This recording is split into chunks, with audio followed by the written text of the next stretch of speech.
Dear student, इस video में मैं आप लोगों को कक्षा 10 गणित जो आपका पेपर 21 तारीख को हुआ है उसका सॉल्यूशन बताने वाला हूं। इसमें जो बहुकल्पिक क्वेश्चन है इसको मैं आप लोगों को हल करके बताऊंगा कि इसका कौन सा ऑप्शन सही है और यह क्वेश्चन कैसे लगेगा। यह जो क्वेश्चन पेपर सेट हमारा है वह हमारा है 822 जेड जेड। ये हमारा क्वेश्चन पेपर सेट है। जिस बच्चे को यह क्वेश्चन पेपर मिला होगा केवल उसी बच्चे को अपना आंसर मैच कराना है, क्योंकि जो क्वेश्चन पेपर होता है यह अलग अलग विद्यालयों में अलग अलग जाता है। इसलिए जिस भी बच्चे का यह क्वेश्चन पेपर होगा 822 जेड जेड, केवल वही यह ऑप्शन अपना मैच कराएगा कि उसने अपना क्वेश्चन सही किया है या फिर गलत किया है। आइए देखते हैं। ये जो सबसे पहला हमारा खंड अ है, खंड अ में सबसे पहला क्वेश्चन दिया गया है द्विघात समीकरण 3x² - 6x प्लस 4 बराबर 0 का विविधकर होगा, यानी कि हमको इसका विविधकर बताना है। तो विविधकर निकालने का हम लोग सबसे पहले फार्मूला लिखेंगे। तो यह तो हमारा वैकल्पी है, इसमें किस तरह से लिखना है, क्या लिखना है, कहाँ पे इसका कोई मतलब है नहीं। आप किसी भी तरह से लाएंगे, बस आपको क्या होता है आंसर लाना रहता है कि आप इसमें से कौन सा आंसर टिक कर रहे हैं। आप चाहे जिस तरीके से भी सॉल्व करें, आपको पूरा सॉल्व करके इसमें तो दिखाना नहीं है। तो यहाँ से हमसे पूछा गया है विविधकर, तो हम जानते हैं विविधकर जो हमारा डी बराबर होता है यह हमारा होता है b² - 4ac। और जो हमारा b है, b हमारा x का गुणांक होता है, तो b की जगह हमारा कितना है -6 का स्क्वायर -4 गुणे ए की जगह हमारा कितना है 3 गुणे सी की जगह हमारा कितना है 4। अब इसी को हल कर लेना। जब इसको हल करेंगे -6 का स्क्वायर तो हमारा कितना जाएगा 36 -4 × 16, 16 तो हमारा कितना जाएगा 48। अब 36 में से 48 को हम घटा देंगे। जब 36 में से 48 घटाया जाएगा तो हमारा कितना जाएगा -12। अब देखते हैं इसका हमारा कौन सा ऑप्शन सही है। तो इसका ऑप्शन नंबर हमारा डी सही हो जाएगा, यानी कि पहले का डी सही है। अब देखते हैं दूसरा क्वेश्चन। दूसरा हमारा क्वेश्चन कह रहा है 3x + 2y = 6 तथा y = 0 का हल होगा, यानी कि हमारा एक समीकरण दिया है 3x + 2y = 6। दूसरा हमारा कितना दिया गया y = 0, यानी कि इसमें हमको y का मान पता है तो y की जगह क्या कर देना है 0 रख देना। तो हमारा हो जाएगा 3x + 2 गुणे y की जगह हमको क्या कर देना है 0 बराबर कितना हो जाएगा 6। अब 3x 2 में 0 का गुणा करेंगे तो यह तो हमारा पूरा 0 हो जाएगा, तो इसको लिखने की आवश्यकता नहीं है। बराबर कितना हो जाएगा 6। अब 3 दूनी 6, यानी कि x बराबर हमारा कितना हो गया 2 और y बराबर हमारा कितना दिया गया है 0। अब हमारा कह रहा है इसका हल होगा, तो हल लिखने के लिए हम हमेशा x, y के रूप में ही लिखते हैं। तो x का मान हमारा कितना है 2 और y का मान हमारा कितना है 0, यानी कि 2, 0। तो इसका जो हमारा ऑप्शन नंबर ए है तो दूसरे का ऑप्शन ए सही हो जाएगा। अब देखते हैं तीसरा क्वेश्चन। पे जो तीसरा क्वेश्चन है कह रहा है यदि बिंदुओं ए -4, 2 तथा बी 5, 6 को जोड़ने वाली रेखाखंड का मध्य बिंदु अल्फा बटे यहाँ पे 8 लिखा गया, अल्फा बटे 8, 4 है तो अल्फा का मान होगा। इसमें से बताना है अल्फा का हमारा मान क्या होगा।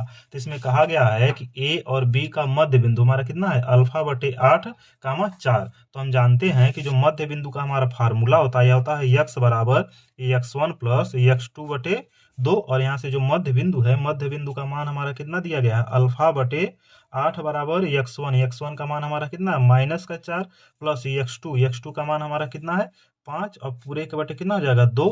अब हमारा यहाँ जाएगा अल्फा बटे 8 बराबर हमको क्या करना है 4 में से -4 है और यहाँ पे प्लस का 5 है तो हमारा क्या हो जाएगा सब्ट्रैक्ट हो जाता है। यहाँ पे हमको मिल जाएगा 1/2। अब 2 से हमारा कैंसिल हो जाएगा कितनी बार में 4 बार में। और जब यहाँ से अल्फा बराबर निकाला जाएगा तो अल्फा का मान हमारा कितना जाएगा 4 में 1 का गुणा होगा 4, यानी कि अल्फा का मान हमारा कितना जाएगा 4, यानी कि इसका जो ऑप्शन नंबर बी है यह हमारा सही हो जाएगा। ठीक, अब देखते हैं क्वेश्चन नंबर चौथा।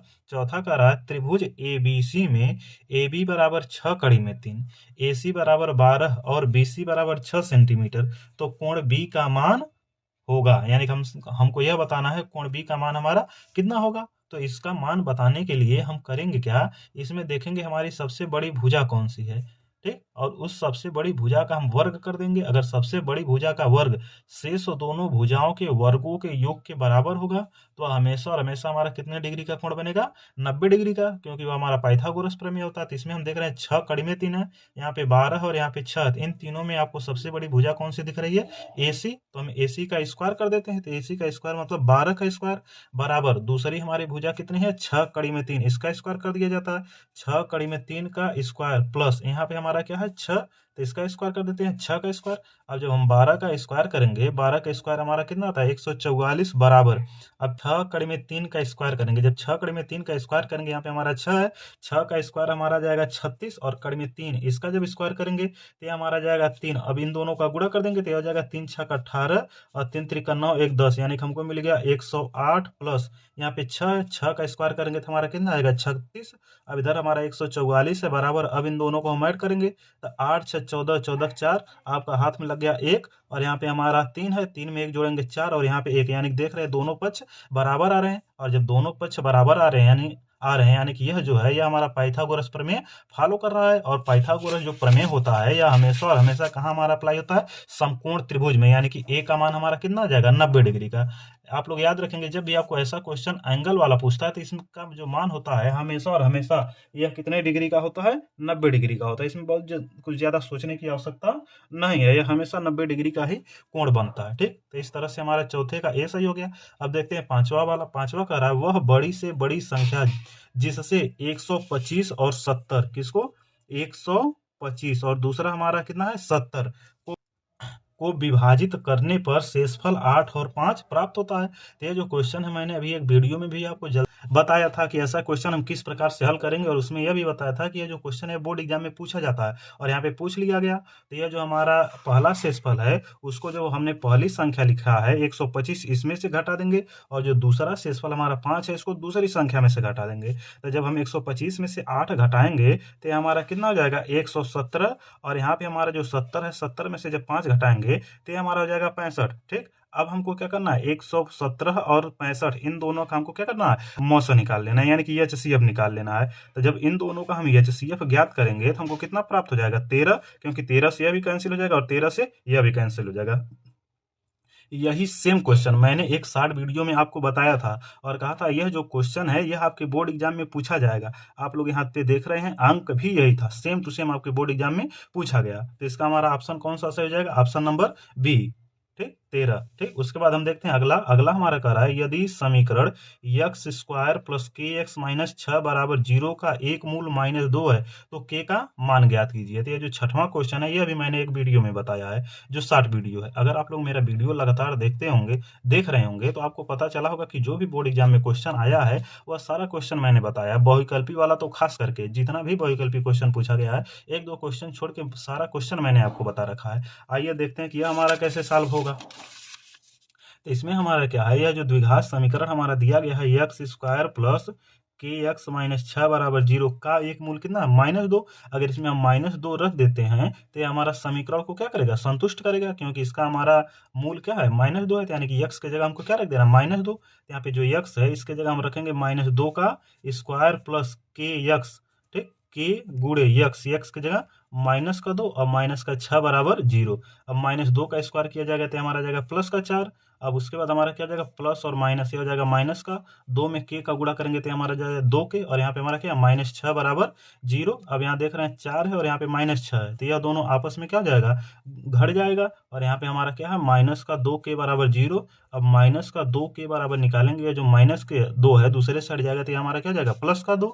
ठीक, और यहाँ से जब के बराबर निकाला जाएगा तो हमारा जाएगा 2/-2, और 2 से 2 यह कितनी बार में जाएगा एक बार में, यानी कि के का मान हमारा कितना आ जाएगा -1, यानी कि इसका जो ऑप्शन नंबर सी है यह हमारा क्या जाएगा सही हो जाएगा। अब अगला देखते हैं। अगला कह रहा है यदि समचतुर्भुज के विकर्णों की लंबाइयां 12 सेंटीमीटर और 16 सेंटीमीटर है तो इस समचतुर्भुज की भुजा होगी। तो जल्दी से आप लोग बताइए इसका आंसर कितना आएगा, क्योंकि यही सेम क्वेश्चन जो 7वां क्वेश्चन है मैंने एक शॉर्ट वीडियो में आपको बताया था, और यह भी बताया था कि यह क्वेश्चन बोर्ड एग्जाम में पूछा जाता है। तो इसको जब आप लोग लगाएंगे तो इसका ऑप्शन नंबर बी यानी कि 10 सेंटीमीटर आपको प्राप्त होगा। अब कैसे इसका 10 सेंटीमीटर आंसर आएगा यह जानने के लिए आप मेरा एक शॉर्ट वीडियो देख सकते हैं जो मेरे इसी चैनल पर उपलब्ध है। ठीक, अगला हम देखते हैं। अगला कह रहा है यदि साइन थीटा बराबर कास थीटा और थीटा, उसके बाद जो थीटा है is greater than or equal to 0 degree और less than or equal to 90 degree, तो थीटा का मान होगा, यानी कि साइन थीटा और कास थीटा किस पे बराबर होते हैं। तो इसका ऑप्शन नंबर बी हमारा सही हो जाएगा 45 डिग्री,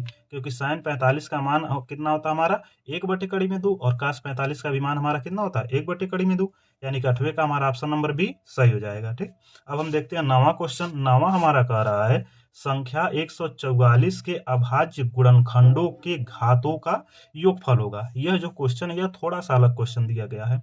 अगर आप लोगों ने दिमाग थोड़ा सा लगाया होगा तो यह आपका आ गया होगा, वरना यह आपको समझ में नहीं आया होगा, क्योंकि ऐसा क्वेश्चन आपके बुक में नहीं दिया गया है। तो आइए देखते हैं क्वेश्चन हमारा लगेगा कैसे। क्वेश्चन हमारा कर रहा है 144 का अभाज्य गुणनखंड।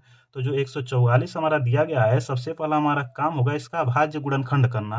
तो अभाज्य गुणनखंड हम करते कैसे हैं, इसको हम कुछ इस प्रकार से, पहले 2 से इसको काटेंगे, 2 सत्ते 14 और हमारा कितना हो जाएगा 2 दूनी 4, फिर ये हमारा 2 से कट जाएगा कितनी बार में 36 बार में, फिर ये हमारा 2 से कट जाएगा कितनी बार में 18 बार में, फिर ये 2 से कट जाएगा कितनी बार में 9 बार में, अभी हमारा 3 से कट जाएगा 3 बार में, फिर 3 से कट जाएगा 1 बार में। अब जब इसका हम अभाज्य गुणनखंड करेंगे तो हमको प्राप्त होगा 2 पे घात 1 2 3 4। तो 4 बार 2 आया तो हमारा आ जाएगा 2 पे घात 4 गुणे और 3 हमारा कितनी बार आया है 2 बार, तो 3 पे घात 2। अब इसमें हमारा कह रहा है अभाज्य गुणनखंडों के घातों का योग। तो 2 का हमारा घात कितना है 4 और 3 का घात कितना है 2। अब कर है इनका योग, तो जब इनका योग हम निकालेंगे तो हमको 4 और 2 कितना प्राप्त हो जाएगा 6। यानी कि इसका ऑप्शन नंबर जो सी है यह हमारा सही हो जाएगा। और अगला हमारा क्वेश्चन है, यह हमारा क्वेश्चन नंबर 10 का रहा बिंदु -3, 5 की वाई अक्ष से दूरी होगी। तो यह जो क्वेश्चन है, इस क्वेश्चन को मैंने जब वीडियो बनाया था अपना शॉर्ट वीडियो, तो उसमें से आपको बताया था, यह क्वेश्चन आप लोग अच्छे से देख लीजिए। यह आपके बोर्ड एग्जाम में पूछता है और इस क्वेश्चन में बच्चे काफी कंफ्यूज हो जाते हैं, इसलिए इसको ध्यान से समझिए। यहाँ कह रहा है वाई अक्ष से दूरी होगी। तो जब हमारा वाई अक्ष से दूरी होगा, दूरी पूछेगा, तो यहाँ पे जो यक्स वाला मान होगा वही हमारा क्या हो जाएगा आंसर हो जाएगा, यानी कि इसका ऑप्शन नंबर ए हमारा सही हो जाएगा। ठीक, उसके बाद अगला हमारा क्वेश्चन नंबर 11 का रहा है साइन 15/cos75 का मान होगा। यह भी क्वेश्चन मैंने आपको शॉर्ट वीडियो में बता रखा है कि इसका मान जब भी 15 और 75 हम जोड़ेंगे तो हमेशा और हमेशा इसका मान हमारा कितना आता है 1 आता है। तो 11 का ऑप्शन नंबर ए हमारा क्या हो जाएगा सही हो जाएगा। ठीक, तो इस तरह से हमारा ए, अब ये कैसे 1 आता है इसको आप लोग मेरा वीडियो देख सकते हैं। ठीक, अब उसके बाद हम अगला क्वेश्चन देखते हैं। अगला का रहा निम्नलिखित सारणी का माध्य होगा। 12 है, यह भी क्वेश्चन मैंने आपको समांतर माध्य निकालने के लिए कई बार बताया हुआ है, इसका भी स्टार्ट वीडियो पड़ा है। अगर आप लोग रेगुलर मेरे चैनल से जुड़े होंगे तब आप लोग देखे होंगे कि जितना भी क्वेश्चन आया है सब क्वेश्चन मेरा बताया हुआ ही आया है। अगर आप लोग चैनल से अभी तक नहीं जुड़े हैं तो सबसे पहले आप चैनल से जुड़ जाइए, ताकि अभी जो आपका आगे आने वाला एग्जाम है, जैसे साइंस का हो गया, सोशल साइंस का हो गया, ड्राइंग का हो गया, इन सबसे जो जरूरी टिप्स है मैं आपको टाइम टाइम पे देता रहूंगा, ताकि आपके बोर्ड एग्जाम के लिए बहुत ही ज़्यादा यूजफुल होगा। अगर आप लोगों को नहीं विश्वास है तो आप लोग मेरा सारा शॉर्ट वीडियो उठा के देखिए और उसमें से देखिए जो भी आपको बहुविकल्पी क्वेश्चन पूछा गया है इसमें से मैंने कितना ज़्यादा क्वेश्चन बता रखा है। आइए देखते हैं इसका हम समांतर माध्य कैसे निकालेंगे। तो समांतर माध्य निकालने के लिए यह जो हमारा वर्ग अंतराल दिया है, वर्ग अंतराल की सहायता से सबसे पहला हमारा काम क्या होता है एक्स का मान पता करना। और एक्स का मान हम पता कैसे करते हैं, इन दोनों को जोड़ के 2 से डिवाइड कर देते हैं। तो 0 में 10 जोड़ेंगे तो हमारा 10 आएगा, और 10 में जब हम 2 से डिवाइड करेंगे तो हमारा कितना आ जाएगा 5। अब हम क्या करेंगे 10 में 20 जोड़ेंगे तो हमारा आ जाएगा 30। 30 में 2 से डिवाइड करेंगे तो हमारा कितना आ जाएगा 15। उसी तरह से इन दोनों का करेंगे तो हमारा आ जाएगा 25, फिर आगे करेंगे आ जाएगा 35, फिर आगे करेंगे तो कितना आ जाएगा 45। उसके बाद हमारा दिया गया बारंबारता। तो बारंबारता जो हमारा होता है इसको हम एफ से प्रदर्शित करते हैं। एफ का मान हमारा कितना दिया गया है 5 6, फिर 5, फिर 3 और 1। अब इसके बाद हम क्या करते हैं एफ गुणे एक्स का मान निकालते हैं। तो जब एफ गुणे एक्स निकालेंगे तो इन दोनों का गुणा कर देंगे। तो 5 में 5 का गुणा करेंगे तो कितना आ जाएगा 25, और 15 छक्का हमारा कितना हो जाएगा 90, और 25 पचे हमारा कितना हो जाएगा 125, और 35 तिया हमारा कितना हो जाएगा 105, और 45 का नाम हमारा कितना हो जाएगा 45। ठीक, अब इसके बाद हम क्या करते हैं यहाँ पे हम सिग्मा एफ एक्स का मान निकालेंगे, और यहाँ पे हम क्या करेंगे सिग्मा एफ का मान निकालेंगे। तो सिग्मा एफ का मान इन सब का योग हमारा कितना आएगा 20 आएगा, और जो सिग्मा एफ एक्स है इन सबको हम जोड़ेंगे तो 5 10 15 20, 20 की 0 हाथ में लगा 2, और 9 2 11 12 13, 13 13 4 हमारा कितना होगा 17, 17 2 19, 1 2 और हमारा कितना आ जाएगा 3। अब इसके बाद हमको समांतर माध्य का फार्मूला लगाना है। तो जब हम समांतर माध्य का फार्मूला लगाएंगे तो हमारा हो जाएगा सिग्मा एफ एक्स बटे सिग्मा एफ, और सिग्मा एफ एक्स इसका मान हमारा कितना है 390 बटे सिग्मा एफ इसका मान हमारा कितना है 20। अब 0 से 0 हमारा कैंसिल हो जाएगा, और 2 से हम 39 को जब भाग देंगे तो हमको मिल जाएगा 2 एकन्नम 2, एक शेष बच गया, और 2 नवा 18.2 पच्चे 10, यानी कि 19.5 है। यानी कि इसका जो ऑप्शन नंबर डी है ये हमारा क्या हो जाएगा बिल्कुल सही हो जाएगा। अब देखते हैं अगला क्वेश्चन। अगला हमारा दिया है 3 काट थीटा बराबर 4। यहाँ पे हमारा लिखा गया 3 काट थीटा बराबर 4। यहाँ से हम सबसे पहला काम करेंगे काट थीटा का मान निकालेंगे। तो काट थीटा बराबर हमारा कितना आ जाएगा 4/3। तो हमसे क्या कहा गया कोष्यक थीटा का मान बताइए। तो हम जानते हैं एक फार्मूला आप लोग को याद होगा कि कोसेक स्क्वायर थीटा बराबर 1 प्लस काट स्क्वायर थीटा। अब यहाँ पे आपको काट थीटा का मान पता है, वही रख दीजिए 1 प्लस काट थीटा का होल स्क्वायर। तो काट थीटा का मान हमारा कितना है 4/3। अब इसका स्क्वायर कर देंगे तो 4/3 का स्क्वायर होगा 4 चौक 16/3 त्रिका 9। अब यहाँ पे हम क्या कर देंगे 9 एलसीएम ले लेंगे तो यहाँ हो जाएगा 9 एक 9 और 16। तो 16 और 9 हमारा कितना हो जाएगा 25। अब जब हम यहाँ पे ये हमारा किसका मान निकल जाएगा कोसेक स्क्वायर थीटा। और जो कोसेक थीटा का मान निकालेंगे यह जो स्क्वायर है दूसरे साइड क्या होगा अंडर रूट आ जाएगा। तब यह जो हमारा 25 है 25 का वर्गमूल निकालेंगे तो 5/9। 9 का वर्गमूल हमारा कितना आ जाएगा 3 यानी कि 5/3 यानी कि इसका हमारा कौन सा ऑप्शन सही हो जाएगा सी 5/3। इस तरीके से भी आप लोग निकाल सकते हैं। दूसरा यह तरीका यह काट थीटा का फार्मूला हम जानते हैं कि हमारा होता है आधार बटे लंब। और जब आधार बटे लंब है तो सबसे पहला काम आप क्या करेंगे कर्ण निकाल लेंगे। तो जो कर्ण होगा वह आपका क्या जाएगा 5, क्योंकि मैंने पिछले वीडियो में बताया है जो आपका ट्रिपलेट है उसको आप लोग याद कर लेंगे। ट्रिपलेट आपका होता क्या है 3 4 5। यही मैंने आपको बताया था कि सबसे इंपॉर्टेंट है और उसी का ही क्वेश्चन आ गया। तो एक भुजा जब हमारा 3 रहेगा दूसरा भुजा 4 रहेगा तो तीसरा भुजा ऑटोमेटिक कितना आना है 5 आना ही आना है। तो एक कर्ण का मान हमको 5 मिल गया। अब उसके बाद हमसे क्या कर रहा है कोसेक थीटा का मान बताइए। तो कोसेक थीटा बराबर हमारा क्या होता है कर्ण बटे लंब। कर्ण का मान हमारा 5 हो गया, लंब का मान कितना हो गया 3। तो इस तरीके से भी आप निकाल सकते थे। अगला देखते हैं अब क्वेश्चन नंबर 14 देखते हैं। तो 14 हमारा कह रहा है यदि दो गोलों के आयतनों का अनुपात 27 संबंधित 64 है तो उनके पृष्ठीय क्षेत्रफलों का अनुपात होगा। जैसे यहाँ पे हमारे दो गोले दिए गए हैं और जो पहले गोले की त्रिज्या है उसको हम क्या करते हैं r1 मान लेते हैं और जो दूसरे गोले की त्रिज्या है उसको हम r2 मान लेते हैं। तो इसमें सबसे पहले हमको आयतन का अनुपात दिया है। तो जो आयतन है आयतन मान लेते हैं हमारा हो गया v1 बटे v2 और जो गोला हमारा होता है गोले का आयतन कितना होता है 4/3 पाई r1 का क्यू बटे 4/3 पाई r2 का क्यू। अब जो आयतन है आयतन का अनुपात हमको पता है हमारा कितना पता है 27 संबंधे 64। तो पहले का आयतन हमारा कितना हो गया 27 और दूसरे का आयतन हमारा कितना हो गया 64 बराबर यह 4/3 पाई से 4/3 पाई कैंसिल हो गया। यहाँ पे हमको क्या मिल गया r1 बटे r2 का होल क्यू। ठीक, अब ये जो 27/64 है 27 हमारा किसका होल क्यू है 3 का बटे 64 किसका होल क्यू है 4 का। इस पे यह पावर कितना हो जाएगा 3 बराबर r1 बटे r2 का होल क्यू। अब 3 से 3 हमारा क्या हो जाएगा कैंसिल हो जाएगा यानी कि r1 बटे r2 यानी कि r1 बटे r2 बराबर हमको क्या मिल गया 3/4। तो कितने बच्चे क्या किए होंगे उनको ऑप्शन में दिखा होगा 3/4, तुरंत इसी को टिक लगा दिए होंगे और वो अपना करके चले आए होंगे। लेकिन इसका जो 3/4 है यह ऑप्शन आपका पूरा बिल्कुल ही गलत है।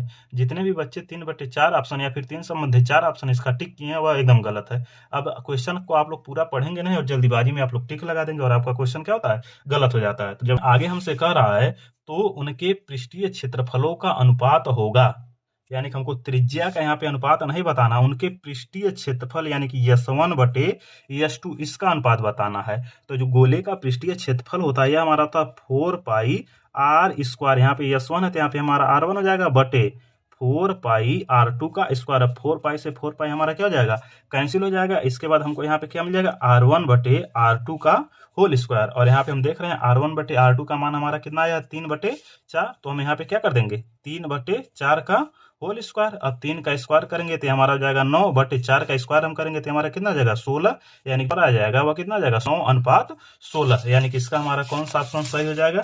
यहाँ पे जो हमारा ऑप्शन दिया है 9 सॉरी यह इसका हमारा नहीं सही होगा, इसका ऑप्शन नंबर ए सही हो जाएगा 9:16। मैंने इसका हमारा 14 का ऑप्शन नंबर ए सही हो जाएगा 9:16। ठीक, इस तरह से इसको हम हल करेंगे। अब देखते हैं अगला पे हमारा क्वेश्चन नंबर 15 दिया गया है और जो क्वेश्चन नंबर 15 है मैंने आपसे कई बार बताया है कि यह जो क्वेश्चन नंबर 15 या फिर जो माध्य मध्यिका बहुलक से रिलेटेड क्वेश्चन है यह बहुत ही ज़्यादा इंपॉर्टेंट है। यह इसका फार्मूला भी मैंने आपको बताया था और कहा था यह क्वेश्चन आप लोग एकदम याद कर लीजिए, फार्मूला एकदम रट्टा मार लीजिए क्योंकि इससे 1 नंबर का क्वेश्चन मिलना ही मिलना है। और यहाँ पे आपको क्वेश्चन देखने को भी मिल गया। आइए देखते हैं कि हमारा क्वेश्चन हमारा लगेगा कैसे। तो यहाँ बहुलक माध्य और मध्यिका है, तुरंत हम इसका सबसे पहला काम क्या करेंगे इसका फार्मूला लिखेंगे। तो हमारा फार्मूला जो होता है यह बहुलक बराबर होता है 3 मध्यिका माइनस 2 माध्य। यह इसका फार्मूला हो गया। अब इसी फार्मूले में हम क्या कर देंगे मान रख देंगे। तो क्वेश्चन में कह रहा है यदि प्रेक्षणों का बहुलक तथा माध्य, बहुलक हमारा कितना है 45 बराबर 3, इस यह जो मध्यिका इसका मान बताना है और माइनस 2 गुणे माध्य, माध्य का मान हमारा कितना है 27। और ये जो वैल्यू है शायद मैंने सेम वैल्यू का ही क्वेश्चन बताया है। अगर आप लोग शॉर्ट वीडियो एक बार देख लीजिए, मैं उसका स्क्रीनशॉट आपको दिखाता हूँ अगर मिल गया तो, क्योंकि यह जो क्वेश्चन है मैंने सेम वैल्यू का आपको बताया है। लेकिन अगर आप लोग वीडियो देखेंगे तब तो आपका एकदम आसानी से हो गया होगा, आपको लगाने की आवश्यकता भी नहीं पड़ी होगी। लेकिन आप लोग को पढ़ाई लिखाई के वीडियोस तो बहुत ज़्यादा मतलब रहता नहीं है। आप लोग रील्स देखेंगे, शॉर्ट देखेंगे, वह भी बस केवल डांस गाना कॉमेडी यही सब देखते रहते हैं। पढ़ाई के लिए, पढ़ाई का वीडियो देखने के लिए तो आपको बिल्कुल भी टाइम नहीं होता है। क्योंकि मैं भी कभी कभी खोलता हूँ, देखता हूँ गाना डांस कॉमेडी ये सब की वीडियो है, उस पर लाखों करोड़ों व्यू आते रहते हैं। लेकिन जो पढ़ाई लिखाई से रिलेटेड वीडियो रहता है उस पर 100 200 500 1000 इसी तरह के व्यू आते रहते हैं। तो थोड़ा आप लोग पढ़ाई लिखाई पे भी ध्यान दीजिए। हमेशा नहीं तो जब आपका एग्जाम चल रहा कम से कम उस टाइम तो पढ़ाई लिखाई पे ध्यान दीजिए। ठीक, सेम क्वेश्चन मैंने बताया है, लेकिन इसके बावजूद भी कितने बच्चे इसको गलत करके आए होंगे, और जरूर आए होंगे। ठीक, अब देखते हैं कि इसका हमारा आंसर आएगा कितना। तो ये हमारा हो गया 45 और 27 दूनी 54, इधर -54 है, इधर हमारा कितना जाएगा प्लस का हमारा कितना जाएगा 54, बराबर हमारा क्या जाएगा 3 मध्यिका। अब इन दोनों को जोड़ेंगे, 99 बराबर 3 मध्यिका। अब इसको हम कैंसिल कर देंगे, कितनी बार में जाएगा 33 बार में, यानी कि इसका ऑप्शन नंबर बी हमारा क्या हो जाएगा 33। ये हमारा बिल्कुल सही हो जाएगा। अब अगला क्वेश्चन देखते हैं। अगला क्वेश्चन है, कह रहा है x square minus 2x plus 1 बराबर 0 के मूल होंगे, यानी कि हमको यह बताना है कि इसके मूल क्या क्या होंगे। तो हमारा क्या दिया है, x का स्क्वायर माइनस 2x प्लस 1 बराबर 0। ठीक, अब हमको क्या चाहिए, गुणा करने पर 1 चाहिए और जोड़ने पर 2 चाहिए। तो हम लोग जानते हैं एक एकन्ना में 1 और 1 में 1 जोड़ेंगे तो हमारा कितना जाएगा 2। तो इसको हल करने के लिए माइनस एक्स का स्क्वायर माइनस, अब जो 2 है 2 की जगह हम क्या लिख सकते हैं 1 प्लस 1, और x प्लस 1 बराबर कितना हो जाएगा 0, यानी कि एक्स स्क्वायर। अब इसके बाद माइनस का हम गुणा कर देंगे तो माइनस एक्स प्लस 1 बराबर 0। अब एक्स हम कॉमन ले लेंगे तो एक्स माइनस 1, यहाँ माइनस 1 कॉमन ले लेंगे तो एक्स माइनस 1 बराबर 0। अब एक्स माइनस 1 एक ब्रैकेट में और एक्स माइनस 1 एक ब्रैकेट में। अब जब इसके बराबर 0 मानेंगे तो एक्स का मान 1 आ जाएगा, और इसके भी बराबर जब 0 मानेंगे तो अभी एक्स का मान कितना आ जाएगा 1, यानी कि इसका हमारा ऑप्शन नंबर जो ए दिया है 1 का 1, यह क्या हो जाएगा सही हो जाएगा। अगला जो इसका क्वेश्चन नंबर 17 दिया है, यह कह रहा है यदि 7 13 20 17 3 यक्स का माध्य 18 है तो यक्स का मान होगा। तो हम लोग जानते हैं कि जो हमारा समांतर माध्य या फिर माध्य का फार्मूला होता है वह हमारा क्या होता है, पदों का योग बटे पदों की संख्या, ये इसका फार्मूला होता है।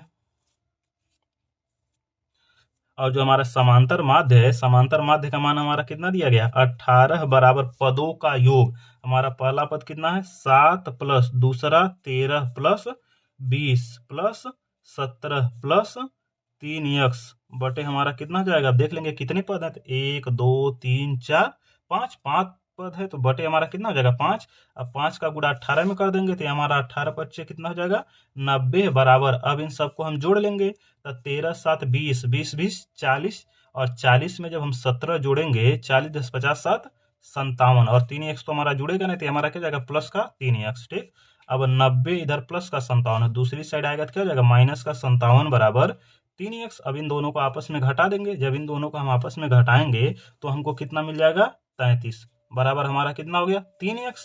अब 3 से इसको कैंसिल कर देंगे तो कितनी बार में 11 बार में, यानी कि x का मान हमारा कितना आ जाएगा 11, यानी कि इसका यह जो ऑप्शन नंबर सी दिया गया है यह हमारा क्या जाएगा सही हो जाएगा।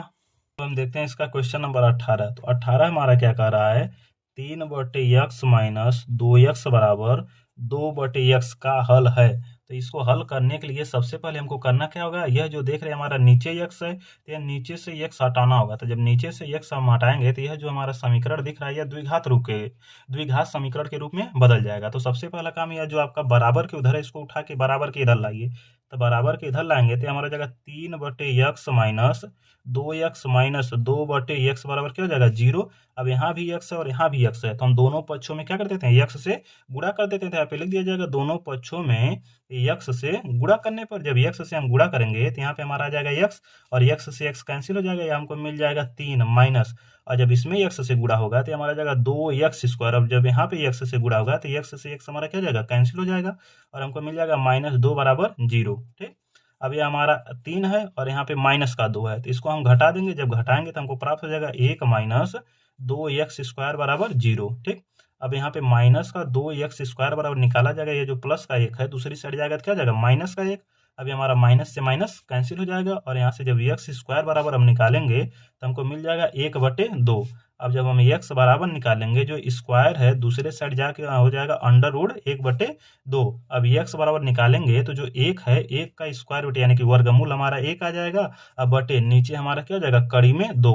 और जब भी स्क्वायर रूट हटता है तो यह प्लस और माइनस दोनों हमारा चिन्ह आता है, यानी कि एक प्लस का 1/2 कड़ी में 2, दूसरा माइनस का 1/2 कड़ी में 2। ठीक, तो इसका हमारा जो ऑप्शन नंबर ए है प्लस माइनस 1/2 कड़ी में 2, ये हमारा क्या हो जाएगा सही हो जाएगा। ठीक, अगला हमारा क्वेश्चन है दो समरूप त्रिभुजों की भुजाएं 4 संबंधे 7 के अनुपात में हैं तो इनके त्रिभुजों के क्षेत्रफलों का अनुपात होगा। यह क्वेश्चन भी मैंने आपको बताया था और कहा था इसको आप लोग अच्छी तरीके से नोट कर लीजिए। इसका जो फार्मूला है इससे रिलेटेड आपके बोर्ड एग्जाम में एक क्वेश्चन देखने को जरूर मिलेगा और यहाँ पे आपको क्वेश्चन देखने को मिल भी गया। तो जब भुजा का अनुपात दिया है और हमसे क्या कर रहा है क्षेत्रफल का अनुपात बताइए, तो जब भी क्षेत्रफल का अनुपात पूछेगा तो हमेशा और हमेशा क्या कर देंगे वर्ग कर देंगे। तो 4 का हम स्क्वायर करेंगे हमारा आ जाएगा 16 और 7 का स्क्वायर करेंगे 49, यानी कि 16 संबंधे 49। इसका ऑप्शन नंबर बी हमारा सही हो जाएगा। ठीक, इसके बाद हमारा क्वेश्चन नंबर जो 20 है, 20 कह रहा है यदि एक वृत्त का क्षेत्रफल तथा परिसीमा संख्यात्मक रूप से समान है। वृत्त का क्षेत्रफल हमारा क्या होता है पाई आर स्क्वायर और उसका परिमाप का मतलब हमारा क्या होता है 2πr, यह दोनों संख्यात्मक रूप से बराबर है तो उस वृत्त की त्रिज्या होगी। अब इस वृत्त की त्रिज्या ज्ञात करना है तो हम लोग जान रहे हैं एक आर से हमारा एक आर कट जाएगा, पाई से हमारा क्या हो जाएगा पाई कट जाएगा, यहाँ आर बच गया और यहाँ पे हमारा क्या बच गया 2, यानी कि आर बराबर हमारा कितना हो जाएगा 2 मात्रक, यानी कि 20वें का ऑप्शन नंबर डी हमारा बिल्कुल सही हो जाएगा। इस तरह से जो आपके 20 ऑप्शन वाले क्वेश्चन थे यह मैंने आपको बता दिया। ठीक, अब देख लेते हैं जो आगे दिया गया है यह हमारा क्या है। से हमारा खंड ब शुरू होता है और जो खंड ब है यह सबसे पहले आपका 2 नंबर का है। सबसे पहला क्वेश्चन दिया गया सिद्ध कीजिए कि कड़ी में 2 एक परिमेय संख्या नहीं है। तो इसको सिद्ध करने के लिए जो भी बच्चे मुझसे ऑफलाइन में कोचिंग लेते हैं, मैं जब यह चैप्टर खोलता हूं तो सबसे पहले आपको यही सिद्ध कराता हूं और आपसे हमेशा कहता हूं कि यह जो कड़ी में 2 है अपरिमेय संख्या सिद्ध करने के लिए आपके बोर्ड एग्जाम में हमेशा पूछा जाता है। और जिन बच्चों ने मेरी बात को अच्छे से सुना होगा माना होगा उसको पहले ही क्वेश्चन अच्छा आ गया होगा, उनका पहला क्वेश्चन हल हो गया होगा। यानी कि यह जो इसका ऑप्शन नंबर क है इसको तो आप लोग बहुत आसानी से हल कर लेंगे। दूसरा हमारा क्वेश्चन कर रहा है त्रिभुज पी क्यू आर में कोण क्यू बराबर कितना है 90 डिग्री, टेन पी बराबर इतना डिग्री है तो साइन पी इसका हमको क्या करना है मान ज्ञात करना है। तो आइए देखते हैं इसको हम किस प्रकार से लगाएंगे। चलिए देखते हैं यहाँ पे हमारा करा त्रिभुज पी क्यू आर में, तो सबसे पहला काम हम क्या करेंगे एक त्रिभुज बना लेंगे। यह हमारा एक त्रिभुज हो गया, इसका इसमें हमारा जो दिया गया है इसमें करा कोण क्यू कितना होना चाहिए 90 डिग्री और यहाँ पे हमारा 90 डिग्री बना है तो यह जो होगा हमारा क्यू होगा। बाकी यह जो हमारा पी और आर है इसको हम कहीं भी बना सकते हैं, इसका कोई दिक्कत नहीं। तो हमारा यहाँ पे पी होगा और यहाँ पे आर हो गया। अब इसमें हमारा दिया गया 10p तो हम यहाँ पे लिख देते हैं 10p बराबर हमको दिया गया है 1/3 और जो टेन थीटा होता है टेन थीटा का हमारा फार्मूला होता है लंब बटे आधार। यह चीज आप लोग को याद होनी चाहिए। अब हमारा यहाँ पे कहा गया 10p यानी कि हमको कहाँ से देखना है यहाँ p से देखना है तो p के लिए जो हमारा लंब होगा वह हमारा क्या हो जाएगा q और r। तो ये हमारा क्या हो गया क्यू आर बटे और जो हमारा आधार हो जाएगा तो आधार हमारा क्या हो जाएगा पी क्यू, यानी कि क्यू आर बटे पी क्यू का मान हमको दिया गया है। तो सबसे पहला काम हम क्या करेंगे यह जो हमारा पी आर दिख रहा है सबसे पहले हम क्या करेंगे पी आर का ही मान पता कर लेंगे। तो यानी कि पी आर का मान पता करने के लिए हम क्या करेंगे पाइथागोरस प्रमेय लगाएंगे। तो यहाँ पे लिख दिया जाएगा पूरे हिंदी में पाइथागोरस प्रमेय से। ठीक, और जब आप लोग पाइथागोरस प्रमेय लगाएंगे तो आप लोग जानते हैं कर्ण का स्क्वायर, यानी जो पाइथागोरस प्रमेय हमारा होता है यह होता है कर्ण का स्क्वायर, यानी कि हमारा जाएगा पी आर का स्क्वायर बराबर लंब का स्क्वायर। लंब हमारा क्या हो जाएगा पी क्यू का स्क्वायर प्लस आधार, आधार हमारा क्या है क्यू आर का स्क्वायर। तो यहाँ पे हमारा जाएगा पी आर का स्क्वायर बराबर पी क्यू। हमारा जो पी क्यू है वह हमारा कितना दिया गया है कड़ी में 3, तो हमारा जाएगा कड़ी में 3 का स्क्वायर प्लस क्यू आर का मान हमारा कितना दिया गया 1 का स्क्वायर, यानी कि पी आर का स्क्वायर बराबर कड़ी में 3 का स्क्वायर 3 प्लस 1 का स्क्वायर 1, यानी कि पी आर का स्क्वायर बराबर 3 और 1 हमारा कितना हो जाएगा 4। और जब हम पी आर का मान निकालेंगे तो ये हमारा कितना हो जाएगा अंडर रूट 4 और अंडर रूट 4 का मान हमारा कितना आता है 2, यानी कि इसका मान हमारा आ गया 2। उसके बाद पी क्यू का मान हमारा कितना दिया गया है कड़ी में 3 और हमारा क्या क्यू आर का मान हमारा कितना दिया गया 1, यानी कि इस त्रिभुज में हमको तीनों चीज का मान पता चल गया। अब हमको जो मान ज्ञात करना है वह किसका मान ज्ञात करना है साइन पी। तो हम यहाँ पे लिख देते हैं sine P into cos R plus cos P into sine R. अब हम क्या करेंगे, इस त्रिभुज की सहायता से यहाँ पे जो भी मान है उन सब का मान हम पता करेंगे। सबसे पहले हमको मान पता करना है साइन पी का। तो साइन पी का यानी कि साइन थीटा का हमारा फार्मूला क्या होता है, आप लोग यहाँ लिख लेते हैं। साइन पी बराबर हमारा होता है लंब बटे कर्ण, और पी के लिए लंब हमारा कौन सा हो जाएगा, 1 बटे कर्ण हमारा कितना हो जाएगा, 2। यानी कि साइन पी का मान हमको मिल गया 1 बटे 2 गुणे काट आर। अभी इसका मान आपको रखेंगे, फिर बताएंगे क्या आएगा। और उसके बाद हम सबसे पहले काट पी का मान निकाल लेते हैं। तो यह हमारा पी के लिए यह हमारा लंब है, तो यह हमारा क्या हो जाएगा, आधार, और ये क्या हो जाएगा, कर्ण। तो आधार बटे कर्ण, तो आधार का मान हो गया कड़ी में 3 और कर्ण का मान हमारा कितना हो गया, 2 गुणे। अब हम लोग को कहाँ से देखना, आर से। तो जब आप लोग आर से देखेंगे तो आर के लिए यह जो सामने वाली भुजा है यह आपका हो जाएगा लंब, और यह आपका हो जाएगा क्या, आधार, और कर्ण तो आपका कभी चेंज होना नहीं। सबसे पहले मान हमको किसका चाहिए, कास आर का। तो कास का हमारा फार्मूला होता है आधार बटे कर्ण। तो इसके लिए आर के लिए आधार हमारा कितना, 1 बटे कर्ण कितना हो गया, 2 गुणे साइन आर। साइन का हमारा फार्मूला क्या होता है, लंब बटे कर्ण। तो लंब हमारा कितना हो गया, कड़ी में 3 और कर्ण हमारा कितना हो गया, 2। अब बस इसी को सॉल्व कर लेना। तो 1 में 1 का गुणा करेंगे 1 बटे 2 में 2 का गुणा करेंगे 4, प्लस कड़ी में 3 का गुणा करेंगे 3 बटे 2 दूनी कितना आ जाएगा, 4। अब हम यहाँ से 4 क्या कर देंगे, लॉसा ले लेंगे। तो और यह हमारा हो जाएगा ऐड 1 प्लस 3, और 3 में 1 ऐड करेंगे तो हमारा हो जाएगा 4 बटे 4। अब इसको कैंसिल कर देंगे तो कितने बार में जाएगा, 1।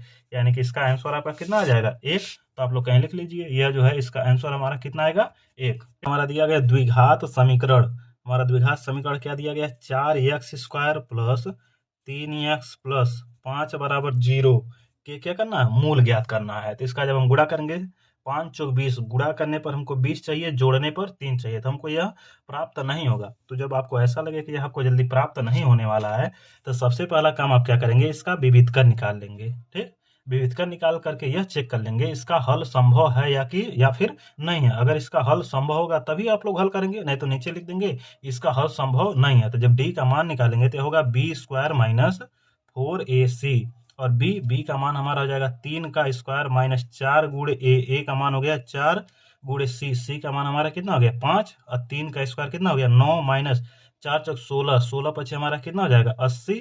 अब इसको हम घटा देंगे, तो जब इसको हम घटाएंगे तो हमारा हो जाएगा माइनस का 71। अब हम देख रहे हैं जो विविधकर है यह हमारा किस में प्राप्त हो गया, माइनस में प्राप्त हो गया। अब यहाँ पे हम नीचे लिख देंगे चूंकि d इज लेस देन 0, इसलिए इसके मूल काल्पनिक होंगे। ठीक, तो इसको हम इस प्रकार से लिख देंगे। अगला जो आपका घ वाला दिया गया है, कह रहा है बिंदुओं 2 कामा माइनस 2 और 3 कामा 7 को जोड़ने वाली रेखाखंड की लंबाई। लंबाई का मतलब हमारा दूरी पूछा जा रहा है, और दूरी का सूत्र मैंने कल ही के वीडियो में आपको बताया था कि d बराबर हमारा क्या होता है, x2 माइनस x1 का whole square plus y2 minus y1 का होल स्क्वायर। जिन्होंने कल वीडियो मेरा देखा होगा वह तुरंत लगा दिए होंगे और उनका 2 नंबर मिल गया होगा। तो यह हमारा जो x2 होगा, x2 का मान हमारा अंडर रूट कितना आ जाएगा, 3 माइनस x1 का मान कितना होगा, 2 का स्क्वायर प्लस y2 का मान हमारा कितना आ जाएगा 7, और माइनस माइनस प्लस 2 का होल स्क्वायर। अब इसको जब हम हल करेंगे तो 3 में से 2 जाएगा 1, और 1 का स्क्वायर होगा 1 प्लस 7 और 2 9, और 9 का स्क्वायर करेंगे 9 9 कितना आ जाएगा 81, और 81 में 1 जोड़ देंगे तो हमारा कितना आ जाएगा अंडर रूट 82 मात्रक। यह मात्रक लिखना आप लोग बिल्कुल नहीं भूलेंगे, नहीं तो आपका पूरा क्वेश्चन करना बर्बाद हो जाएगा। तो हमारा इसका मान कितना आ जाएगा अंडर रूट 82। अगर आप लोगों को इसमें से कुछ बाहर निकालने वाला होगा तो आप लोग बाहर निकाल लेंगे। ठीक, अब अगला क्वेश्चन देखते हैं। अगला कर रहा है, यदि 1 सेंटीमीटर व्यास वाली 8 सेमी लंबी तांबे के छड़ को पिघलाकर समान मोटाई वाले 18 सेंटीमीटर लंबी एक छड़ के रूप में पुनः ढाला जाता है तो छड़ की मोटाई ज्ञात कीजिए। तो छड़ की मोटाई का मतलब हमको छड़ का व्यास पता करना है कि छड़ का व्यास आएगा कितना। तो आपको इसमें सिंपल सा काम करना था, यह जो पहले का आयतन है यानी कि पहले छड़ का आयतन बराबर बाद वाले छड़ का आयतन, क्योंकि आयतन तो हमेशा क्या होगा, बराबर ही रहेगा। तो पहले का आयतन हमारा हो गया पाई r स्क्वायर एच बराबर दूसरे का आयतन हो गया पाई आर स्क्वायर एच, क्योंकि दोनों बार हमारा आप लोग देखेंगे कि यहाँ भी हमारा छड़ है, छड़ हमारा बेलनाकार होता है, दोबारा भी इसको क्या किया जा रहा है, छड़ में ही ढाला जा रहा है, तो दोबारा भी वो हमारा क्या होगा, बेलन के ही आकार का हमारा ढलाएगा। अब हमारा पाई से पाई कैंसिल हो जाएगा। पहले यदि व्यास 1 सेंटीमीटर, इसका व्यास हमारा 1 सेंटीमीटर है, तो त्रिज्या हम निकालेंगे तो हमारा जगह 1/2 सेंटीमीटर, और इसका स्क्वायर करेंगे तो 1/2 गुणे 1/2 गुणे एच का मान हमारा कितना है 8 सेंटीमीटर बराबर आर का स्क्वायर, इसी का हमको मान ज्ञात करना है गुणे एच का मान हमारा कितना दिया है 18। अब इसको हल करेंगे तो 2 दूनी 4 और 4 दूनी 8, ठीक, और 2 9 18। अब यह जो 9 हमारा यहाँ पे है, यह हमारा 9 नीचे आ जाएगा तो हो जाएगा 1/9 बराबर आर स्क्वायर, और जब यहाँ से आर बराबर हम लोग निकालेंगे तो हो जाएगा अंडर रूट 1/9, यानी कि आर बराबर इसका वर्गमूल निकालेंगे तो 1 कितना आ जाएगा 3, ठीक। यह हमारा इसका त्रिज्या हो गया। अब इसका व्यास निकालने के लिए 2 गुणे आर कर देंगे, यानी कि 2 गुणे आर, आर का मान हमारा कितना जाएगा 1/3, यानी कि 2 1 2/3, इतना हमारा क्या जाएगा सेंटीमीटर, 2/3 सेंटीमीटर। या फिर इसको आप लोग क्या कर देंगे भाग देके लिख देंगे कि आपका आंसर कितना आएगा। उसके बाद च वाला जो दिया गया कह रहा निम्नलिखित सारणी का माध्य ज्ञात कीजिए। तो माध्य ज्ञात करने के लिए अभी मैंने आप लोग को बताया, आप लोग निकाल लेंगे कि इसका माध्य हमारा कैसे निकलेगा। अब यह जो वीडियो है, यह वीडियो काफी लंबी हो जा रही है, ठीक, इसलिए मैं यहीं पे इस वीडियो को समाप्त करता हूँ, और बाकी के इसके जो क्वेश्चन बचे हुए हैं उसको मैं नेक्स्ट वीडियो में आप लोग को बताऊंगा कि बाकी सभी क्वेश्चन को हम किस प्रकार से हल करेंगे।